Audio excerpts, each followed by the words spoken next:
Hello guys, in this video I will give you few tips for BITSAT preparation and to have a great score which you can get in BITSAT.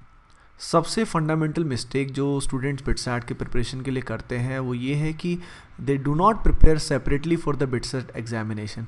Actual में BITSAT के लिए बहुत ज़्यादा अलग से preparation करने की requirement होती भी नहीं, पर कुछ एस्पेक्ट्स होते हैं जो बिटसैट के काफ़ी डिफरेंट होते हैं जेई से, तो उन एस्पेक्ट्स पे अपने को ध्यान देना है। And I will tell you कैसे बिटसैट को साथ साथ प्रिपेयर करें और उसके लिए क्या अलग से भी आपको करना पड़ेगा। I will start with my telling you my BITSAT score. My BITSAT score was quite good. It was 405. 405 marks आए थे मेरे and I was getting BITS Pilani CS very easily. I was getting computer science, but I also cleared IIT JEE, so I got IIT Roorkee. So I did BTech from IIT Roorkee. Now सबसे पहले हम start करते हैं इस examination का जो pattern होता है एग्जैक्टली वो कैसा है। तो देखिए इसमें कुछ चीज़ें नोटिस करने की हैं। फिज़िक्स में 40 क्वेश्चन है, केमिस्ट्री में भी 40 क्वेश्चन है, English proficiency and logical reasoning ये सेक्शन बाकी एग्जाम्स में नहीं होता जो बिट्स पिलानी के सेक्शन में के एग्ज़ाम में है, बिटसैट में है। तो ये 25 questions make a lot of difference, क्योंकि काफ़ी स्टूडेंट्स का इंग्लिश जो है उतना अच्छी नहीं होती, लॉजिकल रीजनिंग भी उतनी अच्छी नहीं होती या स्पेसिफिकली उसको प्रिपेयर नहीं करते। तो ये सेक्शन इसमें बहुत ज़्यादा इंपॉर्टेंट है। और एक और चीज़ अगर इसमें हम नोटिस करें, it is 45 question in mathematics.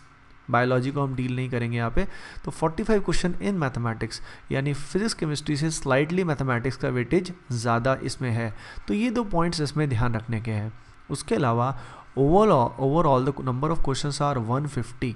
तो यानी अटेम्प्ट करने के लिए आपके पास टाइम बहुत ही कम होता है। अप्रॉक्सीमेटली 1 मिनट पर question is what you gate.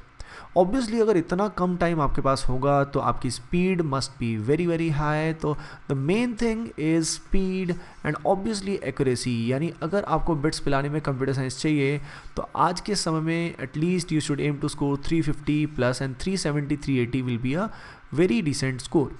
तो it is a speed based exam, इस बात को आपको सबसे पहले ध्यान रखना है। और जो ये एक्स्ट्रा चीज़ यहाँ पे है, एक तो ये इंग्लिश का सेक्शन और लॉजिकल रीजनिंग, इसका आपको काफ़ी ध्यान रखना पड़ेगा एंड मैथमेटिक्स पे भी ध्यान रखना पड़ेगा। तो स्पीड, एक्यूरेसी, सब कुछ कैसे बढ़ाया जाए, किन बातों का ध्यान रखें, आइए देखते हैं।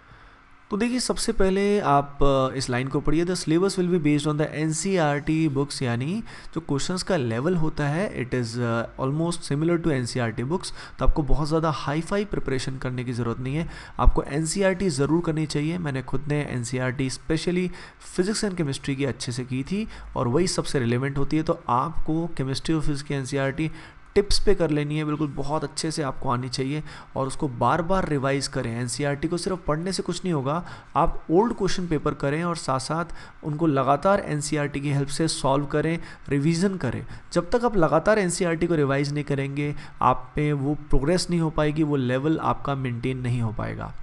सेकंड पॉइंट जो मैंने अभी कहा था, it is a speed based exam, बहुत हाई स्पीड आपकी होनी चाहिए। अनलाइक जेई एडवांस में काफ़ी सारे क्वेश्चन होते तो हैं पर इतने अमाउंट ऑफ क्वेश्चंस नहीं होते, उसमें आपको हाई फाई क्वेश्चन जो हैं वो अटेम्प्ट करने होते हैं और कंसेप्चुअल डेप्थ बहुत ज़्यादा पूछी जाती है। यहाँ पे इतना टाइम नहीं दिया जाता, तो इसलिए नंबर ऑफ क्वेश्चंस जो आते हैं वो ज़्यादा आते हैं पर उनका लेवल रिलेटिवली लो रहता है।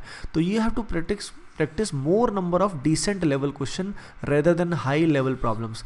बहुत ज़्यादा हाई लेवल प्रॉब्लम्स करने की कोई रिक्वायरमेंट आपको नहीं है, डिसेंट लेवल कीजिए और बहुत ज़्यादा क्वेश्चंस कीजिए। जितने ज़्यादा क्वेश्चन करेंगे, प्रैक्टिस करेंगे, स्पीड आपकी उतनी ही ज़्यादा होगी। हमेशा जब आप क्वेश्चन सॉल्व करें तो आप टाइम लिमिट ज़रूर सेट करें, इतने टाइम लिमिट में मुझे इतने क्वेश्चन करने हैं। अगर आप ये सेट लगातार करेंगे तो आपकी आदत बन जाएगी एग्जामिनेशन से पहले ही कि आपको with in time limit question solve करने हैं।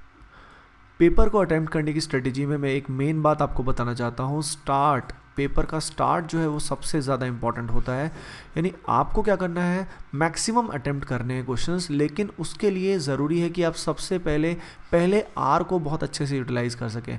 अगर फर्स्ट आवर में आपने 70-80 क्वेश्चंस कर दिए तो ऑटोमेटिकली बाकी 2 आवर्स में आपके ऊपर प्रेशर कम पड़ेगा और जो भी क्वेश्चंस आपके बचेंगे उनको आप ढंग से कर पाएंगे।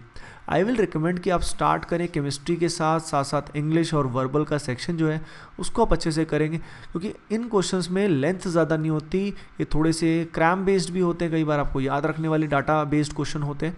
तो आप एकदम से कर सकते हैं। तो chemistry will help you save a lot of time. Chemistry आपकी बहुत अच्छी होनी चाहिए, एक्सीलेंट होनी चाहिए, तभी बात बनेगी। मैथ्स से स्टार्ट नहीं कीजिए क्योंकि मैथ्स में it takes a lot of time. तो जो टाइम आप केमिस्ट्री, फिजिक्स और इंग्लिश में बचाएंगे वो आपका टाइम काम आएगा मैथ्स में। तो आई विल रिकमेंड कि मैथ को आप बाद में करें, शुरुआत में ना करें। स्टूडेंट्स को एक डाउट और बिटसैट के लिए होता है कि एक्स्ट्रा क्वेश्चंस जो 12 ब्राउनी क्वेश्चन मिलते हैं उनको करना चाहिए या नहीं करना चाहिए। पहली बात, ये क्वेश्चन सबको नहीं मिलते। ये मैंने क्वेश्चन अटेम्प्ट किए थे, पर ये क्वेश्चन करने को तभी मिलते हैं जब सारे क्वेश्चंस अटेम्प्ट करें, 150 questions, and that is a very difficult task. अगर आप ये कर लेते हैं तो ऑटोमेटिकली ये पूछने वाली बात ही नहीं रहेगी। अगर आपने 150 अटेम्प्ट कर दिए तो 12 क्वेश्चन भी ऑब्वियसली आपको अटेम्प्ट करने चाहिए। एक गैम्बल आप खेल सकते हैं, अगर आपके 140 के आसपास क्वेश्चन कर चुके हो आप, तो आप 10 क्वेश्चंस को बहुत फास्ट करके इन 12 क्वेश्चंस का भी फ़ायदा उठा सकते हैं। पर आपका अटमोस्ट एम ये होना चाहिए कि आप 150 में मैक्सिमम करेक्ट करें। आपका एम सिर्फ इन पे फोकस नहीं होना चाहिए। ये अगर आपको मिल जाए तो बहुत अच्छी बात है, नहीं मिले तो 150 में आप मैक्सिमम क्वेश्चंस को करेक्ट करने की कोशिश कीजिए। अगला पॉइंट बहुत इंपॉर्टेंट है, you never have to ignore the English and verbal section. क्या होता है, स्टूडेंट्स शुरुआत से बिटसैट की प्रिपरेशन नहीं करते हैं, जिस कारण जब जेईई मेंस का प्रिपरेशन हो जाता है उसके बाद वो इंग्लिश और वर्बल एबिलिटी का अलग से प्रिपरेशन करते हैं, पर तब टाइम बहुत ही कम बचता है। तो इंग्लिश का प्रिपरेशन एकदम से नहीं हो पाता, सडनली आपकी वोकेबलरी, आपकी इंग्लिश इंप्रूव नहीं हो सकती। तो you have to start preparing well before the exam. Exam से कम 6 महीने पहले से आपको प्रिपरेशन चालू करनी पड़ेगी, तब जाके आपका इंग्लिश वाला सेक्शन और वर्बल सेक्शन अच्छा हो पाएगा। Suddenly if you think with in the 1 month time आप इसको कर पाएँ तो ऐसा पॉसिबल नहीं होगा। तो आपको इंग्लिश सेक्शन और जो वर्बल सेक्शन है इसको इग्नोर बिल्कुल नहीं करना है, अदरवाइज़ आपका जो ड्रीम है बिटसैट में 350 प्लस मार्क्स का, 370-80 मार्क्स का ईजिली अचीव नहीं होने वाला। सो गाइज ओवरऑल मैं कहना चाहता हूँ कि it is a speed based exam. आपके एक्यूरेसी लेवल अच्छा होना चाहिए, पर ये सब करने के लिए आपको प्रिपेयर बहुत अच्छे से करना होगा। एनसीईआरटी टिप्स पे आपको होनी चाहिए, और उसके अलावा प्रैक्टिस बहुत ज़्यादा आपको करनी पड़ेगी। टाइम लिमिट आपको सेट करना पड़ेगा, खासकर तब जब आपके कंसेप्ट अच्छे से क्लियर हो गए हों। उसके अलावा पहले घंटे में मैक्सिमम क्वेश्चंस कीजिए, केमिस्ट्री से शुरुआत कीजिए, एंड एक्स्ट्रा क्वेश्चंस आप पे डिपेंड करता है। 150 कर पाएंगे तो उसको करिए, नहीं तो उसके बारे में ज़्यादा फोकस ना करिए। उसके अलावा ये जो इंग्लिश सेक्शन है एंड वर्बल सेक्शन है इसको आप बिल्कुल इग्नोर ना कीजिए। इसकी प्रिपरेशन एग्ज़ाम से काफ़ी पहले से स्टार्ट कीजिए। उसके अलावा सबसे इंपॉर्टेंट बात, मॉक टेस्ट आप ज़रूर दीजिए। जब तक आप मॉक टेस्ट नहीं देंगे आपको प्रिपरेशन का अपने लेवल का आइडिया नहीं लगेगा। तो give mock test regularly guys.